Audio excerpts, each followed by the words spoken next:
Você deve ter lido essa notícia aqui. O Brasil decidiu não se juntar à aliança internacional que tem enviado armamento para a Ucrânia. Isso no momento em que o Ocidente nunca forneceu tantas armas para o presidente Volodymyr Zelensky conter a ameaça russa. Nesse vídeo eu vou explicar o contexto da decisão do Lula e o que está por trás dessa suposta neutralidade brasileira.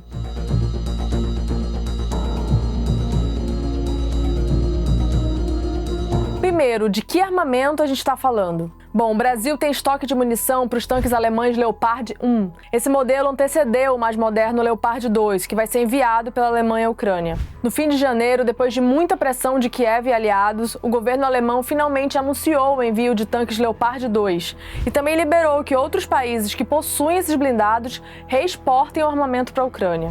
Os tanques alemães Leopard são considerados os melhores do mundo na sua categoria e podem desempenhar um papel importante na contraofensiva ucraniana. A Ucrânia diz que pode ganhar a guerra ainda nesse ano se receber do Ocidente equipamento militar mais poderoso. E Kiev tem pressa em receber mais armas pesadas. Autoridades ucranianas e ocidentais acreditam que a Rússia está preparando uma grande ofensiva para os próximos meses.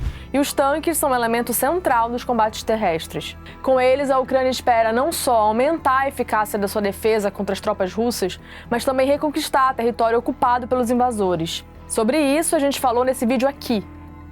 Aí a gente chega no Brasil. A Alemanha pediu que o Brasil vendesse a ela munição de tanques Leopard 1, que seria então repassada pela Alemanha para a Ucrânia. O pedido alemão sugere que Berlim poderia enviar também esse modelo mais antigo de tanque para a Ucrânia, algo que o próprio Ministério da Defesa alemão não descartou. A fabricante alemã Rheinmetall possui em estoque 88 tanques Leopard 1.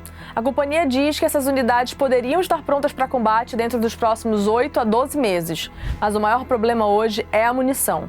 A munição usada no Leopard 1 é diferente da do Leopard 2. O primeiro tanque tem um canhão com calibre de 105 mm, já o segundo usa munição de 120 mm. E poucos países no mundo ainda operam o Leopard 1. Além do Brasil, apenas o Chile, a Grécia e a Turquia.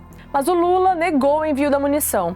O presidente confirmou a postura do Brasil em um encontro em Brasília com o chanceler federal da Alemanha, Olaf Scholz, em 30 de janeiro. O Brasil não tem interesse em passar as munições para que ela não seja utilizada na guerra entre Ucrânia e Rússia.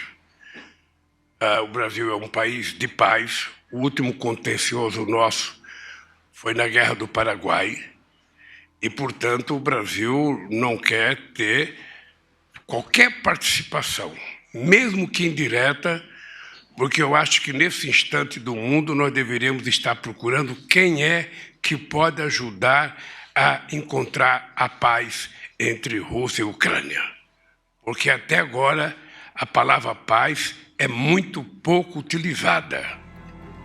Mas por que o Brasil negou o envio de munições?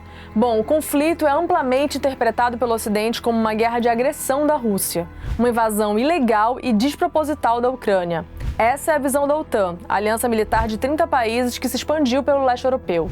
Por outro lado, a Rússia alega, entre outros motivos, que busca evitar o que chama de cerco à sua fronteira caso a Ucrânia entre na OTAN.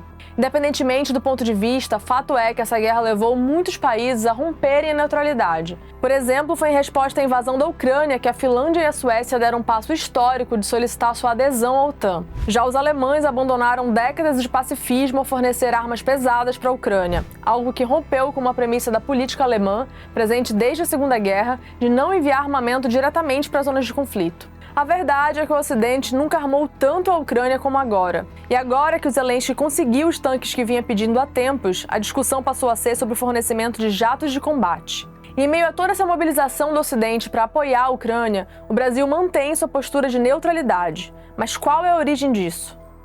Bom, é importante lembrar que o Lula não foi o primeiro a negar munição. No ano passado, a Alemanha já havia procurado o Brasil querendo comprar munição do Gepard. Gepard é um blindado alemão de combate antiaéreo que já está sendo enviado pela Alemanha à Ucrânia. Na época, o problema era o mesmo de agora. A Alemanha poderia preparar para uso o modelo já aposentado por suas forças armadas, mas faltava munição. O exército brasileiro ainda opera o blindado Gepard e tinha essa munição, mas o Brasil, então governado por Jair Bolsonaro, negou a venda. Bom, dá para dizer que o ex-presidente manteve certa ambiguidade em relação à guerra na Ucrânia, mesmo que em vários momentos tenha se dito neutro no conflito. Às vésperas da invasão, Bolsonaro gerou mal-estar com aliados ao ir até Moscou visitar o Putin. Durante o encontro, ele chegou a prestar solidariedade à Rússia, mesmo em meio a temores de um início de conflito. Por outro lado, o governo brasileiro, sob o Bolsonaro, condenou a invasão da Ucrânia em uma votação na ONU, mas se negou a aderir às sanções impostas à Rússia pela comunidade internacional. E também se absteve em uma votação que suspendeu os russos do Conselho de Direitos Humanos. Por mais ambígua que seja, essa postura do governo Bolsonaro, de certa forma, se enquadra no histórico do Brasil. No ano passado, a própria Rússia agradeceu muito a posição brasileira de neutralidade na guerra. E o Lula não age tão diferente. Em uma entrevista à revista Time, no ano passado, ele chegou a dizer que o Zelensky era tão culpado pela guerra quanto Putin. Ele acabou se retratando da declaração meses depois, no encontro com o Scholz em 30 de janeiro. Disse que agora tem mais clareza sobre a guerra e que a Rússia cometeu um erro ao invadir o território de outro país. Mas o Lula disse também que continua achando que quando um não quer, dois não brigam e por isso o que ele quer é a paz. A posição do Lula recebeu muita atenção da imprensa alemã, até mais do que no Brasil. Em tom às vezes de surpresa, os jornais daqui falaram até em balde de água fria para a Alemanha e sugeriram falta de sintonia não só entre o Lula e o Scholz, mas também entre o Brasil e a Aliança Ocidental como um todo. Pois bem, no fundo, tudo isso se encaixa numa posição de neutralidade de um país. A neutralidade é quando uma nação se recusa a se envolver nas hostilidades de um conflito e não apoia oficialmente nenhum dos lados. É essa a posição que o Brasil vem adotando historicamente. A diplomacia brasileira tem uma longa tradição de respeito à soberania de outros países e também de defesa a soluções negociadas, evitando tomar partido em disputas internacionais. Aliás, a própria Constituição brasileira consagra os princípios da não intervenção, da defesa da paz e da solução pacífica de conflitos. Isso permite que o país conserve boas relações com todas as nações e tire proveito disso, evitando crises com grandes potências globais. Por mais que no governo Bolsonaro o Brasil tenha derrapado nessa postura, o Lula rapidamente trouxe o país de volta para esse panorama, um país de paz, mediador, que não se alinha. Por isso que a posição do Lula de não enviar munição para a Ucrânia não surpreendeu muitos analistas. O petista adotou a mesma postura em seus primeiros mandatos. Na guerra do Iraque, por exemplo, o Itamaraty do Lula se posicionou contra os combates. O presidente conta que em 2002 recusou o convite do então presidente dos Estados Unidos, George W. Bush, para que o Brasil invadisse o Iraque. O Lula diz ter respondido que seu país já enfrentava outra guerra, a fome. Mais tarde, em 2010, o Lula defendeu as vias diplomáticas para resolver o impasse sobre o programa nuclear iraniano. Na época, ele foi firme em sua posição contrária às sanções internacionais ao Irã e foi até Teherã fazer a mediação da crise internacional.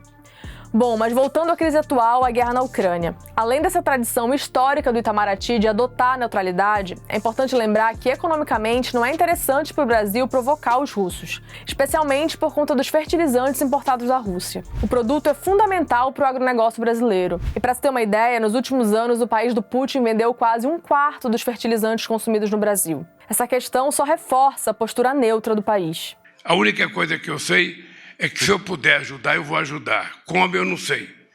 Mas se for preciso conversar com o Putin, se for preciso conversar com o Zelensky, eu não tenho nenhum problema de conversar na tentativa de encontrar paz.